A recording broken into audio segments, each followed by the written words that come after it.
What's the most inaccurate thing your child has ever been taught in school? My son Noah came home from his seventh grade history class looking frustrated. Dad, did you know the Great Wall of China is the only man-made structure visible from space? He asked. I smiled. What do you think about that? He frowned, thinking. I remember watching a documentary where astronauts said, that's not true. And wouldn't cities be easier to see than a thin wall? I was proud. He'd always been curious about history and science, and we often discussed myths that get repeated as facts. We had even visited a planetarium where a retired astronaut talked about space myths. The next day in class, Noah raised his hand and politely shared what he had learned, that astronauts have confirmed the Great Wall isn't actually visible from space with the naked eye, and that other human-made structures like roads and city lights are far more noticeable. His teacher frowned. That's just a theory, she said dismissively. The Great Wall is visible, and that's what will be on the test. Noah came home deflated. He usually loved learning, but being shut down like that made him doubt himself. I took a deep breath and reminded him, being right doesn't always mean people will listen, but facts matter.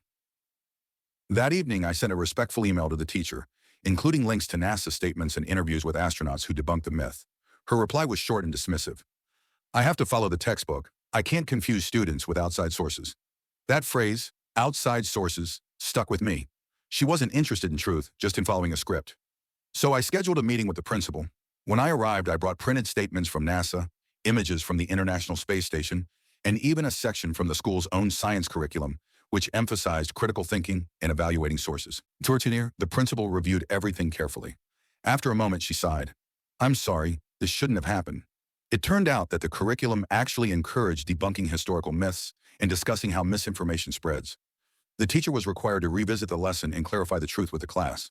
She also had to apologize to Noah for dismissing a valid fact-based point. When Noah came home that day, he was grinning. She actually admitted she was wrong, he said, and we had a class discussion about other history myths. It was awesome. A few weeks later, the principal called to follow up. She admitted that this wasn't the first time the teacher had refused to correct misinformation. By the end of the year, she wasn't rehired. I didn't celebrate. Losing a job is hard, but I do believe that educators have a responsibility to encourage curiosity, not shut it down. Noah still loves history and science, and more importantly, he learned a lesson that day. Question everything, check the facts, and never let anyone discourage your curiosity. Duane,